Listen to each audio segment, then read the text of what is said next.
अस्सलाम वालेकुम। पाकिस्तान में एहतसाब के नाम के ऊपर हमेशा विच हंट होता रहा है और एहतसाब को पॉलिटिकल इंजीनियरिंग के लिए इस्तेमाल किया जाता रहा है, सियासी मुखालफिन की तोड़ के लिए, उनको सज़ा देने के लिए, और जब इस्टेब्लिशमेंट का दिल चाहे किसी बंदे को अगर पकड़ के बंद करना हो तो उस काम के लिए भी सियासी हुकूमतें जो हैं वो अपने मुखालफिन को बंद करने के लिए और तड़पाने के लिए भी इसी कानून का सहारा लेते हैं। ये नैब वाला लॉ तो मुशर्रफ ने बनाया था। इससे पहले सैफुर रहमान का एहतसाब सेल हुआ करता था, वो भी यही काम करता था। कोई एक दौर भी ऐसा नहीं है जिसमें हमने अकाउंटेबिलिटी को ट्रू लेटर एंड स्पिरिट में करने की कोशिश की हो। तो नैब ने पाकिस्तान का जितना नुकसान किया है, शायद किसी भी और लेवल की करप्शन, किसी और लेवल की पुअर गवर्नेंस ने उतना नुकसान ना किया हो जितना पिछले 20-22 सालों में नैब ने पाकिस्तान का बेड़ागर किया। सरकारी मशीनरी फैसला लेने से गुरेज करती है। बड़े बड़े इन्वेस्टर्स पाकिस्तान छोड़ छोड़ के भाग गए। IPP से ये काम शुरू हुआ था और फिर ये चलता रहा, रुका नहीं, इसने ब्रेक लगाई नहीं। अभी ताज़ा तरीन मिसाल जो है वो शाहिद खाकान अब्बासी, मिफ्ता इस्माइल और हुसैन दाऊद एंग्रो वाले, और पाकिस्तान के बहुत बड़े सरमायाकारों में से एक नाम है। इन सब को पकड़ के, क्योंकि शाहिद खाकान को या मिफ्ता को अंदर बंद करना मकसूद था, तो उससे जुड़े हुए तमाम नाम जो थे उनको पकड़ के हमने एक रेफरेंस में डाला और 20-22 साल तक ये कहना चाहिए कि उनकी इज़्ज़त उछाली गई करप्शन के नाम के ऊपर। और 22-24 साल ये जो नैब का पूरा सिस्टम है, इस पूरे सिस्टम ने आखिर में जाके उगला क्या है। ये 2019 में जुलाई के महीने में शाहिद खाकान अब्बासी को गिरफ़्तार किया गया था, कई महीने पाबंद सलासल रहे। उसके बाद उन्होंने कहा कि कोई सबूत नहीं है, बरी कर दिया गया। ये वो मज़ाक़ खेज़ सूरत हाल है जिसने पाकिस्तान को आज यहाँ ला खड़ा किया। हुसैन दाऊद, बहुत से लोग शायद उनसे तारफ़ उनका ना हो, उनका अभी जो चंद एक दफ़ा मुझे उनसे मिलने का मौका मिला है तो वो आपको बाकायदा लेक्चर कर रहे होते हैं गुड करेक्टर और गुड मैनर्स के ऊपर। CGM, ये उन्होंने अपने बिज़नेस का एक वो नए कोई SOPs वज़ा किए हुए हैं CGM के नाम से, करेक्टर एंड गुड मैनर्स। और वर्ल्ड इकनॉमिक फोरम में अभी रिसेंटली उनका एक लेक्चर था, मुझे देखने का इत्तेफाक हुआ, तो उसमें सेंट्रल पीस जो उनका पूरी बिज़नेस मैनेजमेंट की अप्रोच का या इकॉनमी का वो ट्रुथ है। तो उस शख्स को भी हमने कहा कि ये इस टर्मिनल के अंदर, करप्शन के अंदर ये भी मुलव्वस है। शाहिद खाकान अब्बासी पाकिस्तान के उन सियासतदानों में से जिनको मैं कहता हूँ कि ये बहुत रख रखाव वाले आदमी है। मिफ्ता इस्माइल, कोई करप्शन का चार्ज उसके ऊपर नहीं था, लेकिन सारों ने एक ही सज़ा पाई। आज प्रोग्राम में ये सारे हमारे साथ शामिल होंगे, शाहिद खाकान अब्बासी साहब भी और मिफ्ता साहब भी, तो इनसे पूछेंगे कि असल कहानी थी क्या, शुरू कैसे हुई, इनको सज़ा देने का सबब क्या था। शाहिद खाकान अब्बासी साहब, बहुत शुक्रिया शामिल हो रहे हैं। मिफ्ता साहब कराची स्टूडियो से हमारे साथ होंगे। मिफ्ता साहब, आपको भी खुशामदीद कहता हूँ। शाहिद साहब, पहले तो आगाज़ बताइए इस केस का, इसके पीछे मुहर्रिकात क्या थे, कौन था इसके पीछे? इस केस के पीछे इमरान खान साहब थे। उन्होंने गिरफ्तार करना था मुझे। वो विकटें गिराने के चक्कर में रहते, बॉलर थे ना, तो वो कहते थे विकटें गिराऊं मैं, आज उसको गिरफ्तार कर लिया, उसको गिरफ्तार कर लिया, तो मुझे गिरफ्तार करना था। हर चीज़ उन्होंने, मैंने 38 इन्वेस्टिगेशनें नैब की बुक थी, इन्वेस्टिगेशनें, इंक्वायरी नहीं। मैंने नैब को कहा आप लिख के मुझे दिया करें क्वेश्चन, मैं भर के दे दूंगा ताकि आपको कोई भाव ना रहे। कुछ नहीं मिल सका। आखिरकार ये केस उन्होंने बना लिया। इसका ना सिर है ना पैर है। सुई सदन एक पब्लिक कंपनी है, उसने टेंडर किया एक टर्मिनल, LNG टर्मिनल लगाने के लिए। इससे पहले भी 5 दफ़ा वो टेंडर कर चुकी थी और नाकाम हो चुकी थी। हमने उसको लीड किया, मिनिस्ट्री ने उसको लीड किया, हमारी कंपनी है। हमने कहा ये मुल्क की ज़रूरत है, आप लगाएं। पहले भी आप कोशिश करते, लगा नहीं, हमने को तरीका बताया। बिड आ गई, एंग्रो ने बिड किया, वो कामयाब हो गए। दुनिया का सस्ता तरीन टर्मिनल लगा है, दुनिया का सबसे कामयाब टर्मिनल है। ये केस स्टडी है LNG वर्ल्ड के अंदर। दुनिया को दिखाते हैं यार एक मुल्क ने 10 महीने में टर्मिनल लगाकर LNG सप्लाई चेन कंप्लीट कर दी। आज 15 से चल रहा है, अप्रैल 15, आज 9 साल हो गए हैं, एक दिन बंद नहीं हुआ। 99 पॉइंट कुछ % यूटिलाइजेशन रेट है। नैब ने निकाला उसमें से क्या? कुछ भी नहीं, कुछ मिला नहीं, उल्टे सीधे बातें। 118 विटनेस, 118, ये सुन ले जरा, 118 विटनेस, 11 ने अदालत में आए। 3 ने कहा कि हमें धमकियां देकर नैब ने ये काम करवाया है, ये सब झूठ है। 8 में से किसी ने शख्स ने ये नहीं कहा कि उन्होंने कोई करप्शन की हो, कुछ किया हो। एक मिनिस्ट्री के सीनियर अफसर थे, उनसे जज ने कहा जी कितना नुकसान हुआ पाकिस्तान का। उन्होंने कहा नुकसान 450 अरब रुपए का तो फ़ायदा हो चुका है आज तक। ये कैफियत थी। और फिर हमें कहा कि नहीं, आप पे करप्शन का चार्ज नहीं है, मिस यूज़ ऑफ अथॉरिटी का चार्ज बन गया, मिस यूज़ अथॉरिटी। तो हमने उनसे कहा ये कौन सी अथॉरिटी का मिस यूज़ था, जो बता दें हमारी अथॉरिटी क्या थी, हमने मिस यूज़ की है। एक कंपनी ने बिड की, टर्मिनल लग गया, बात ख़त्म हो गई, कामयाब है, हुकूमत का एक पैसा नहीं लगा हुआ, IPP मोड में लगा है, सस्ता तरीन टर्मिनल है, कोई जवाब नहीं है। हर अफसर को कहते थे मेरे खिलाफ बयान दो। लेकिन इमरान की आपसे कोई जाती दुश्मनी थी जी? इमरान की आपसे कोई जाती दुश्मनी मैं एक पॉलिटिकल लीडर था, एक वज़ीर-ए-आज़म रहा था, तो मुझे गिरफ्तार करना, उनकी जो नैरेटिव उन्होंने बनाया था करप्शन होगी, उसके लिए एक बड़ा कामयाब नैरेटिव था उनका।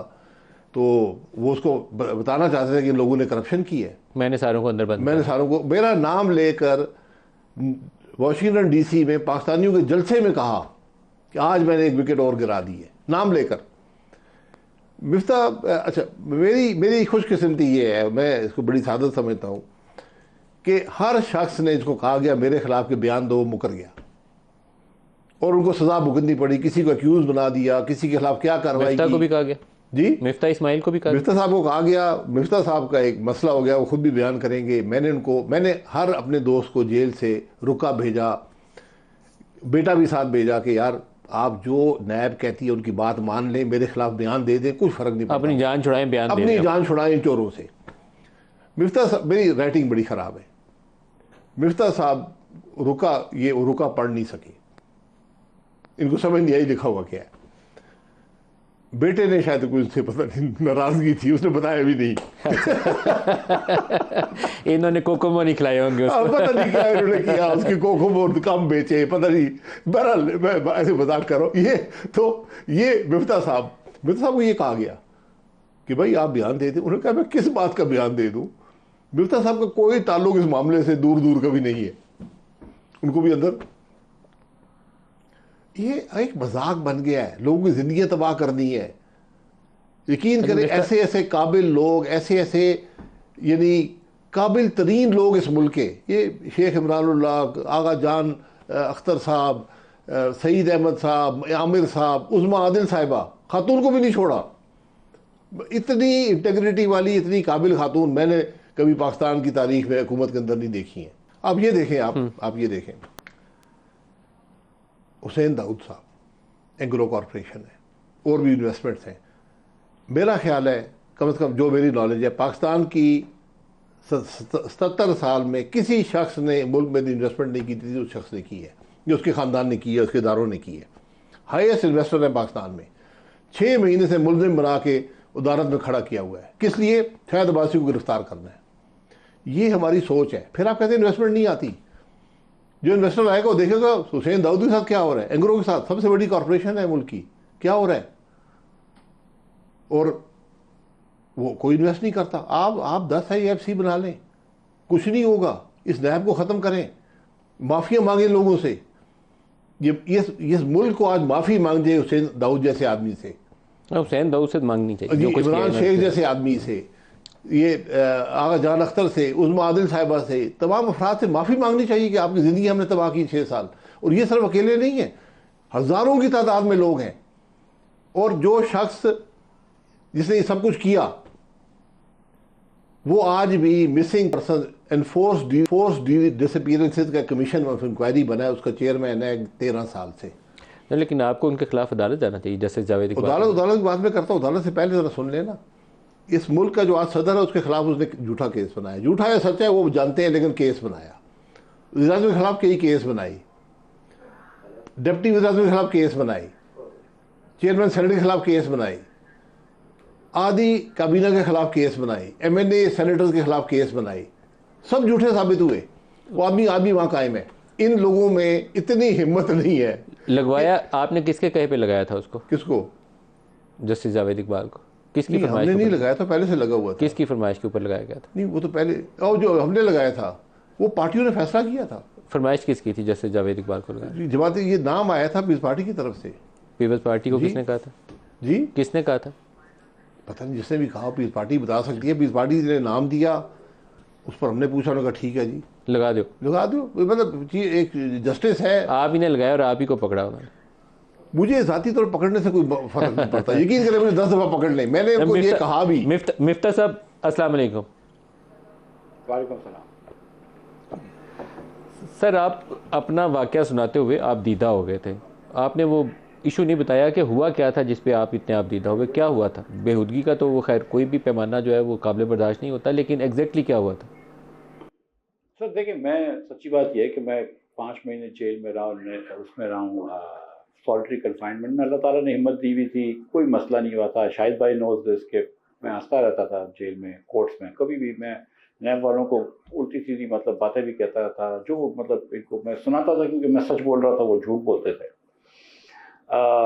लेकिन जो मुझे बड़ा अफेक्ट हुआ ना सर को, जिस दिन उन्होंने मेरे घर पे छापा मारा था, उस दिन मेरी बीवी और बेटी की क्लोजेट में जाके उन्होंने उसकी भी तलाशी की। क्या ढूंढ रहे थे मेरी बेटी की क्लोजेट्स के अंदर या मेरी बीवी की क्लोजेट में, वो क्या ढूंढ रहे थे? आई मतलब this other than harassment and humiliation, what possible outcome could there have been? तो अगर आप पाकिस्तानी नहीं है क्या, आपको शर्म नहीं आती है कि आप किसी और के घर के अंदर बेगम और उसकी बच्चियों के कमरों में जा रहे हैं, अलमारियों में जा रहे हैं आप?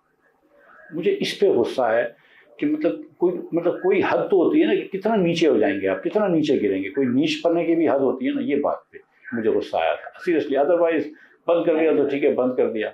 मतलब जो मैं सच बताऊं कि जिस दिन मैं शाहिद भाई ने मुझे 2 लेटर लिखे थे, मरियम औरंगजेब ने भी मुझसे भी साथ मैसेज भिजवाया था, अब्दुल्ला ने भी कराची में भी मुझे कहा, फिर इस्लामाबाद में भी आके कहा कि अब कह रहे हैं कि आप ये दे दीजिए। और मैं शाहिद भाई से ही मजाक करता था कि सर आपकी हैंड राइटिंग की समझ में नहीं आई। मैं जब जेल गया तो उसके दूसरे दिन मेरे दोस्त फवाद साहब जो हैं, वो फवाद अनवर साहब मेरे प्राइवेट बिजनेसमैन दोस्त हैं, वो हुसैन असगर से मिलने गए। उसने कहा सिर्फ नवाज शरीफ के खिलाफ या शाहिद अब्बासी के खिलाफ बयान दे। तो क्या बयान दूँ मैं? नवाज शरीफ को तो कुछ भी नहीं पता था इस टर्मिनल के बारे में, अदर देन द फैक्ट कि he wanted this terminal done. उस बेचारे का क्या ताल्लुक था? और शाहिद अब्बासी और मैं लड़ते रहे। मैं कहता था कि शाहिद भाई प्राइम अक्यूज तो मैं होना चाहिए because I was the chairman who signed this. But the fact of the matter is कि उन्होंने, अब आप देखें कि कंस्पिरेसी कितनी थी कि यूएसएड ने ये कंसल्टेंट हायर किए थे, हम लोगों ने हायर नहीं किए थे।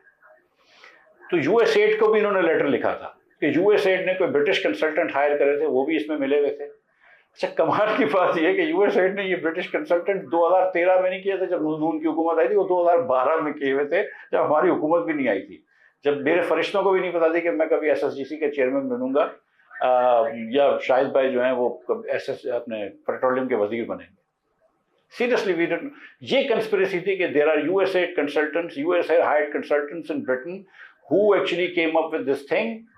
और ये भी इनको पता थी कि इससे एंग्रो कंपनी में जब असद उमर चेयरमैन थे तो इन्होंने $1.04 का या कुछ 95 सेंट का बिड करा था, और ये जो है हमने 66 सेंट में पहले की और उसके बाद इसको हम 44 सेंट पे लेके आए या 42 सेंट पे लेके आए। ये भी बात तय होनी चाहिए कि इससे ज़्यादा पाकिस्तान का नहीं, दुनिया में कोई सस्ता टर्मिनल नहीं लगा हुआ। ये बात भी सबको पता है कि this is the most used terminal in Pakistan and one of the most used terminal in the world. 1 महीना अगर आप एंग्रो का ये टर्मिनल बंद कर दें, पाकिस्तान की पूरी सिस्टम बैठ जाएगा एनर्जी का। किसी के घर में बिजली नहीं आएगी, किसी के घर में गैस नहीं आएगी। तो ये 2 साल का प्रोजेक्ट 10 महीने में किया है। तो कोई अगर ये मुल्क में इंसाफ होता ना, ये कोई मुल्क में इंसाफ होता। एहसन इकबाल का केस हमारे सामने है, बहुत सारे और केसेस सामने हैं, बहुत सारे ऐसे लोग जिनके ऊपर बिल्कुल चार्ज बनना ही नहीं चाहिए था, उनको पकड़ा और कई महीने जेलों में गुजार दिए उन्होंने। आपने भी महीनों गुजारे, शाहिद खान साहब ने भी महीनों गुजारे। तो इस नैब की यूटिलिटी स्वाई ये कि पोलिटिकल इंजीनियरिंग के लिए इस्तेमाल पहले भी हो रहा था, आज भी हो रहा है, इसके अलावा है नहीं है। तो हमें इसका हल नहीं ढूंढना चाहिए? इसका क्या करें इस नैब का? सर इसका हल शाहिद अब्बासी साहब ने पहले दिन दिया था जब पीडीएम की हुकूमत बनी थी, और ये था कि नैब को बंद कर दो। लेकिन उस वक्त उन्होंने कहा नहीं, लोग बोलेंगे आप अपने केसेस ख़त्म कर रहे हैं। तो हमने कहा कि शाहिद भाई ने कहा कि फिर मुस्लिम लीग के मिनिस्टरों के केसेस रहने दें, बाकी सारे केसेस बंद कर दें। और ये बात भी मैं बताऊं कि आज तक हमने 265 की एप्लीकेशन ये केस ख़त्म करने की नहीं की। आज तक हमने ये नहीं किया जो नैब के आपने लॉ आसान कर दी, हमने उसके तहत भी जो भी इन्होंने आसान किया, हमने उसके तहत भी नहीं एप्लीकेशन की। हमने कहा केस चलने दो। एंड शाहिद भाई and I talked first day जब ये केस ख़त्म हुआ, तो मैंने कहा शाहिद भाई this is really bad in one sense कि वी वांटेड कि ये सारे 115 वो आएँ। और नदीम भाई, मैं अभी भी आपसे ये कहता हूँ कि मुझको और शाहिद भाई को आप बुलाएं और आप उन नैब के अफसरान को बुलाइए इस आपके शो में, और उनसे पूछिए कि क्या मुकदमा था बताओ, और उनसे पूछिए कि क्या इस एंग्रो के टर्मिनल से जो लगवाया था शाहिद अब्बासी ने, मिफ्ता ने, जो और लोगों ने, कि क्या इससे दुनिया में कोई सस्ता टर्मिनल है, क्या इससे ज़्यादा यूज टर्मिनल है? साहब, मैं शाहिद साहब से भी ये सवाल किया, आपसे भी ये सवाल करता हूँ कि आपको इन लोगों को अदालत में जाके चैलेंज करना चाहिए। अदालत में बुलवाएं और इनसे पूछें कि आपके मुहर्रकात क्या थे। सर 100% करूँगा मैं 100% करूँगा। और मैं पूछूंगा कि ये आपको किसने कहा था, ये जो 2 IO ऑफिसर मेरे कमरे में आते थे और एक कंसल्टेंट आता था, कंसल्टेंट, और उस कंसल्टेंट इतना बेवकूफ़ आदमी था वो कि उसको स्लोप और कांस्टेंट का फ़र्क नहीं पड़ता थी, क्योंकि ये हमको अरेस्ट तो क्या था टर्मिनल में, लेकिन वो साथ साथ वो LNG डील की भी इन्वेस्टिगेशन कर रहे थे। और टर्मिनल में तो मैं इन्वॉल्व था LNG डील में। मैं सिर्फ एक मरतबा सिर्फ मैं एक मीटिंग में बैठा था और वो मुझको पता नहीं क्या क्या इल्ज़ाम लगाते थे कि आप कतर जाते थे और ये और वो, पता नहीं क्या क्या। तो मैंने उसको कहा कि भाई तुझे तो मैथ ही नहीं आती है, तूने क्या मतलब कि 6ठी 7वीं जमात नहीं पढ़ी है कि तुझे स्लोप और वो नहीं समझ में आता। मुझे एक दिन DJ नैब आके कुछ गलत कह रहे थे बात, तो मैंने कहा कि भाई ये MMCFD नहीं है, ये MMBTU है। तो बोलता बस आप ये ज़बान है सीख गए, ये वर्ड सीख गए तो आप लोग चीज़ें आ गए। मैं कहा ये वर्ड सीखे नहीं है, मैंने PhD करी है इकोनॉमिक्स में, मैं पढ़ा लिखा आदमी हूँ, मुझे ये चीज़ें पता है कि फ़र्क क्या होता है, मेहनत करी है हमने इसके अंदर। अगर मैं SSGC की नौकरी ली है तो मैंने ये मेहनत करी है। मुझे नैब वाले आके बोलते थे sir are you qualified to be the chairman of, मैंने कहा मुझसे ज़्यादा क्वालिफाइड अब तक कौन चेयरमैन लगा है, मुझे बता दे उसका नाम, कि कौन कितने लोग ये समझते हैं ये चीज़ें कि पाकिस्तान में गैस की कितनी ज़रूरत है और कितने की होनी चाहिए। शाहिद साहब, जो सियासी नोयत के मुकदमात थे पहले भी बड़े थे और आज भी उनकी कमी नहीं है।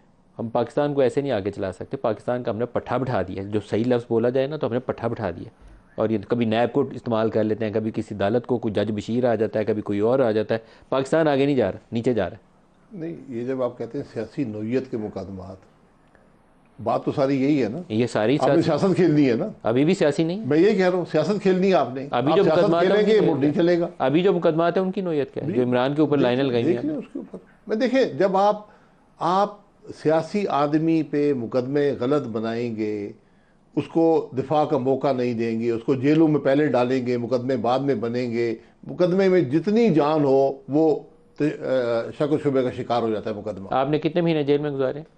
मैंने अभी 9 महीने इस केस में गुजारे हैं, और 4 महीने शायद मिफ्ता साहब ने भी गुजारे। जी, 4-5 महीने मिफ्ता साहब भी नहीं है। देखिए, हमें यकीन करें इस बात का कोई मेरे किसी के खिलाफ कोई, जो अभी PTI पे केसेस है, इमरान के ऊपर जो केसेस हैं, वो तोशा खाना के केसेस ही 2 हो चुके हैं, वो इद्दत वाले केस में भी सजा हो चुकी है, साइफर वाला भी चल रहा है। आप प्रोसिक्यूट करें, आपने जो भी करना है। अब पे 6 साल यार आप मुकदमा क्यों नहीं चला सके? आपने 5.5 फुट ऊंची किताबें हैं जो हमारे खिलाफ एविडेंस है, सो कॉल्ड एविडेंस है, 5.5 फुट ऊंचा है, और उसमें से निकला कुछ 118 विटनेस है।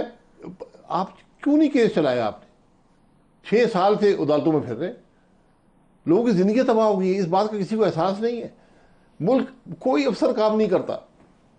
आप सियासत खेलनी है यार, नैब से मत खेलें सियासत। नैब के देखें, नैब की बुनियाद ही एक बुराई पे मुश्तमिल है। ये बना ही सियासत खेलने के लिए था। मुशर्रफ साहब ने बनाया था कि मैं सियासतदानों को पकड़ सकूं। ये जो पीपल्स पार्टी पैट्रियट बनी थी, इसी ने बनाई थी। काफ लीग इसी ने बनाई थी। ये इस अदालत की ये अभी जो PTI के हिस्से बखरे हुए हैं वो कैसे हुए? जी ऐसे ही तो नैब से डरा कर और भी अरबे सब के इस्तेमाल होते हैं बदकिस्मती से। ये आपने या मुल्क चलाना है या आपने ये सियासत खेलनी है। नहीं चलेगा मुल्क, मैं आपको हकीकत से बता रहा हूँ। ये इदारा आप रखेंगे, मुल्क नहीं चलेगा। ब्रेक ले लें जी, हमारे साथ रहिएगा।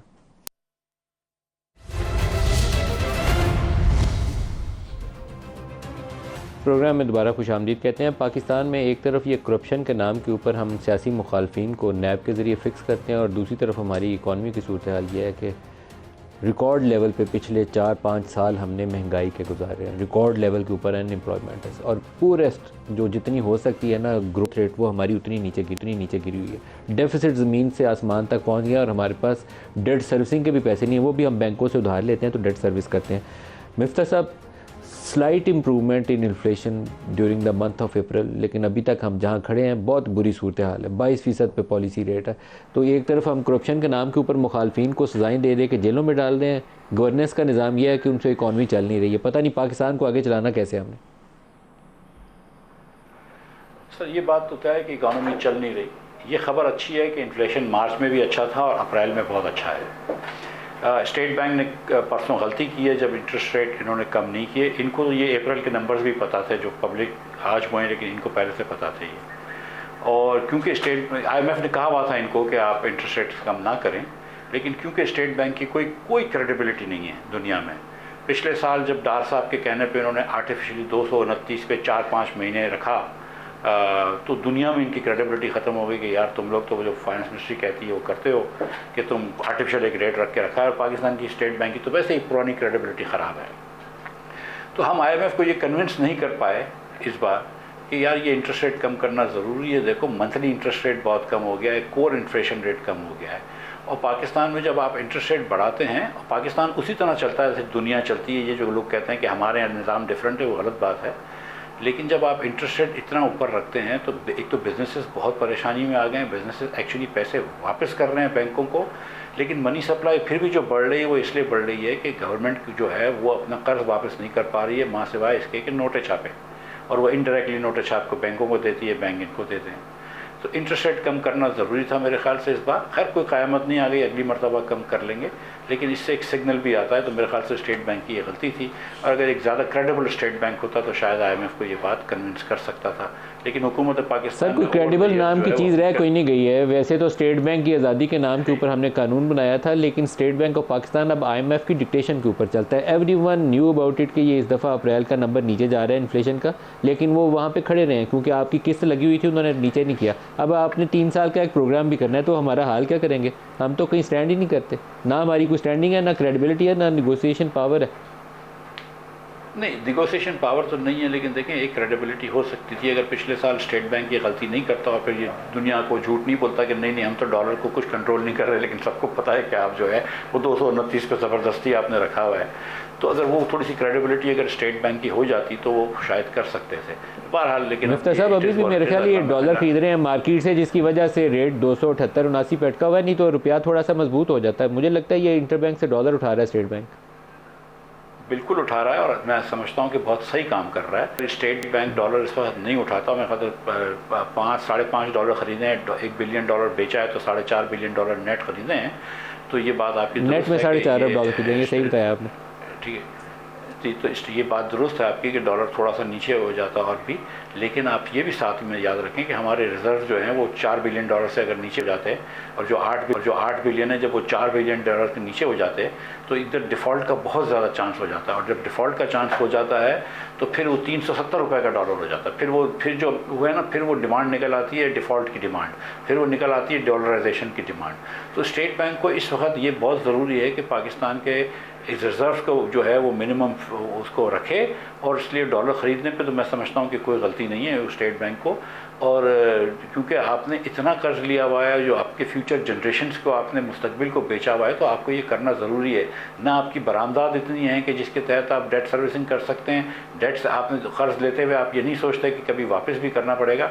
So this policy of state bank का अप्रूव कि इनको डॉलर ख़रीद लेने चाहिए थे। ये तो मैं 2018 से इनको कह रहा था, जब शाहिद भाई वज़ीर आज़म थे उस ज़माने के भी गवर्नर को, कि भाई थोड़े से डॉलर ख़रीद लो, अगर मार्केट से मिलते हैं थोड़ा सा रेट बढ़ जाए तो कोई बात नहीं। लेकिन ये जो पॉलिसी है इनकी इंटरेस्ट रेट ना कम करने की, मेरे ख्याल से ये इस बार इनकी गलती थी।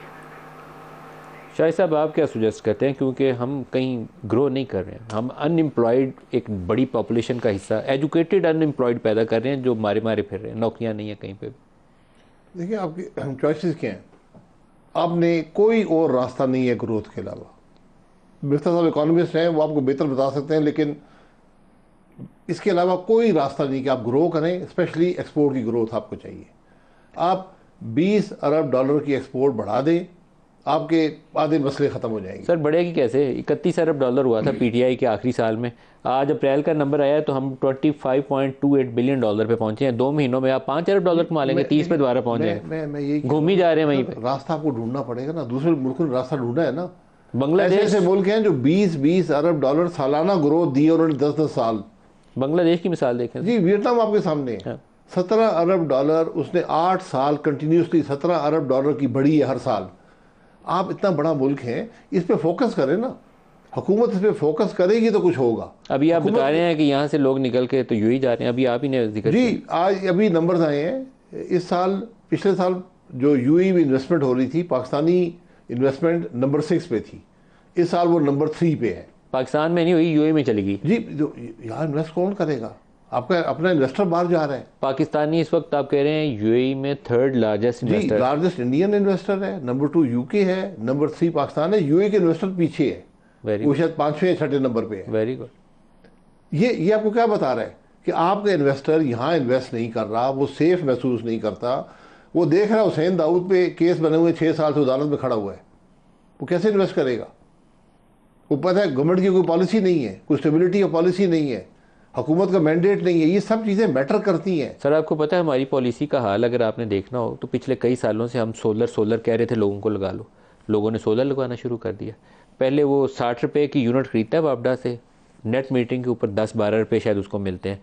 अब हुकूमत की बिजली बिकनी बंद हो गई है, अब वो कह रहे हैं ये 60 रुपये वाला यूनिट खरीद नहीं रहा, तो ये सोलर के ऊपर पहले इनकी तजवीज़ आई टैक्स लगा दो, उस पर रिएक्शन आया। अब इन्होंने कहा नेट मीटरिंग का रेट कम कर दो, अब उसके ऊपर रिएक्शन आ रहा है। कोई नया फार्मूला सोचना है कि लोग सोलर लगवाना बंद कर दें। यार क्रेजी माइंड है यार, जो भी है पागल है बिल्कुल। ये कैलकुलेट कर लें कि कितने यूनिट आपको मिल रहे हैं और उनकी क्या कीमत है।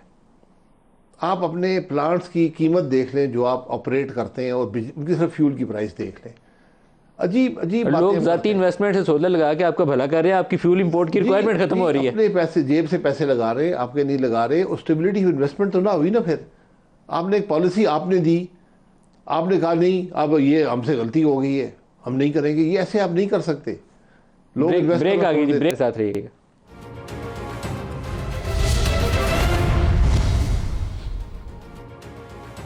प्रोग्राम में दोबारा खुशामदीद कहते हैं। शायद साहब आखिरी सेगमेंट है, तो जाते जाते अपनी पार्टी का भी तज़किरा फरमा दें। आपने पार्टी लानी है जिसमें ये बुराइयां सारी ख़त्म करने के लिए कोशिश करनी है, कितने कामयाब होंगे तो बात की बात है, लेकिन कोई नाम पता उसका कब ऐलान करें? नहीं, अभी हम अप्लाई कर रहे हैं रजिस्ट्रेशन के लिए, एनलिस्टमेंट के लिए। अच्छा, इलेक्शन कमीशन को तो नाम वहाँ सामने आ जाएगा। अभी जमहूरी पार्टी है तो उस पर बहुत सी राय है, उनको ज़रा डिस्कस कर रहे हैं। और कब तक जाएंगे, दरख्वास्त कब देंगे? अगले 2-1 हफ्ते में उम्मीद है कि मई में लिस्टमेंट हो जाएगी और फिर हम लॉन्च कर देंगे। और आप होंगे, मिफ्ता इस्माइल होंगे, मुस्तफा नवाज और भी बहुत से होंगे। दोस्त हैं। हम अफराद इकट्ठे नहीं कर रहे, एक सोच है। हमने अपनी सोच, अपनी जो मकसद है पार्टी का, वो आवाम के सामने रखना है, फिर इंशाल्लाह लोग इस सफर में शामिल हो जाएंगे। मिफ्ता साहब आप बताइए, शाहिद साहब अभी जो है ना वो कसर नफसी से काम लेते हैं, लेकिन 3 बंदों से पार्टी नहीं चलती। पार्टी के लिए आपको सपोर्ट चाहिए होती है, इस्टेब्लिशमेंट से भी वर्किंग रिलेशनशिप रहनी चाहिए, उसमें भी कोई बुराई नहीं है। सिर्फ वो पॉलिसीज़ नहीं अपनानी चाहिए जो जमहूरी सोच के आइन की रूह से मुतसादिम हो। कैसे जमात आपकी आगे बढ़ेगी? सर गुजारिश ये है कि जमात आगे नहीं बढ़ेगी तो कोई बात नहीं, लेकिन जो शाहिद भाई कहते हैं कि ना हमको किसी का आशीर्वाद चाहिए, ना किसी ने हमको ऑफ़र किया है, तो हम वो सियासत नहीं करेंगे। इस्टेब्लिशमेंट की सियासत करने के लिए तो पाकिस्तान में अल्हम्दुलिल्लाह पीपल्स पार्टी मौजूद है, पीटीआई मौजूद है, मुस्लिम लीग मौजूद है, दीगर पार्टियां हैं। हम ये अगर मुनफरिद पार्टी करेंगे तो इसके अंदर ये इंटरनली डेमोक्रेटिक पार्टी भी होगी, और हम ना किसी से मदद मांगेंगे ताकि फिर हम किसी को मुरीद इल्ज़ाम भी ना ठहराएं जब हमको निकाला जाए। आवाम के वोट से अगर आए तो आए, नहीं आए तो कोई बात नहीं। कोई ज़बरदस्ती नहीं है। Pakistan will go on whether और नॉट शाहिद अब्बासी और Miftah Ismail ever come to power. एक तो पहली वाली बात ये है। दूसरी बात ये है सर कि आप ये देखेंगे इंशाअल्लाह ताला कि ये नई सोच जो हम लेकर आएंगे वो that will be represented by नए चेहरे, जो लोग जिनका सियासत से ताल्लुक़ नहीं है, जो प्रोफेशनल्स हैं, जो इस वक्त पाकिस्तान की फ़िक्र में मंद हैं। हमने देख लिया है कि ये एग्जिस्टिंग पॉलिटिकल पार्टीज़ को कोई इदराक नहीं है कि पाकिस्तान के मसले क्या हैं। पाकिस्तान जो है इस वक्त इंडस्ट्रियल टैरिफ जो है वो दुनिया के 8-10 जो हमारे हम पल्ला मुल्क हैं इन सबसे महंगा बेच रहा है। पाकिस्तान इंडिजिनस गैस जो हमारे हम पल्ला मुल्क हैं उनको सबसे महंगी बेच रहा है। हमारे बरामदात जो हैं वो बढ़ इसलिए नहीं रही कि हमारी पॉलिसीज़ गलत हैं। हमारे आधे से ज़्यादा बच्चे पढ़े लिखे ही नहीं हैं, स्कूलों में ही नहीं हैं। तो आप कोई ऐसी पॉलिसी नहीं कर सकते जिसके अंदर आप मुल्क अशराफिया के लिए चलाएँ, 1-2% पाकिस्तानियों के लिए चलाएँ और बाकी लोग भूखे हों, प्यासे हों और जाहिल हों, तो मुल्क आगे नहीं बढ़ सकता। ये चीज़ों को समझना होगा हमको। ये जो शाहिद भाई बात करते हैं कि पहले ये एडमिट करना होगा कि पाकिस्तान नहीं चल रहा, और जब आपने ये एडमिट कर लिया कि पाकिस्तान नहीं चल रहा तो फिर आपको ये समझना होगा कि ये गवर्नेंस को बदलना होगा, इस गवर्नेंस को होलसेल चेंज करना होगा। सारे तमाम दुनिया के ममालिक में प्रॉब्लम्स होते हैं, हमारे यहाँ भी प्रॉब्लम्स है, लेकिन हम कोई सोल्यूशन नहीं कर सकते।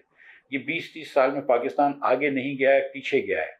तो हमको ख़ानदानी सियासत से बाहर निकलना होगा, हमको डिक्टेटोरियल सियासत से बाहर निकलना होगा, हमको फैशिस्ट एटीट्यूड से जो सियासतदानों ने अपनाया हुआ है उससे बाहर निकलना होगा, और एक सचमुच एक अज़म करना होगा कि पाकिस्तान पाकिस्तानियों के लिए होना चाहिए, जिसके अंदर हमारी ख्वाहिश है। मैं आपको सच बताऊं कि ना शाहिद अब्बासी इस पार्टी की तरफ से कभी वज़ीर आज़म बने, या मिफ्ता इस्माइल या मुस्तफ़ा नवाज़ कुरैशी, बल्कि आज ये आपके शो देखते हुए कोई 18-19 साल का बच्चा या बच्ची हो जो कभी हमारी पार्टी ज्वाइन करे, 10-15-20 साल बाद वो पार्टी की सदर या सदर बने और वो पार्टी को सही। लीड करके जाए। Closing मैं remarks शाहिद भाई ले लें, मुस्तफा शाहिद चले का जाए कहना दुनिया बासी में, साहब लेकिन ये से। पार्टी चल रही हो।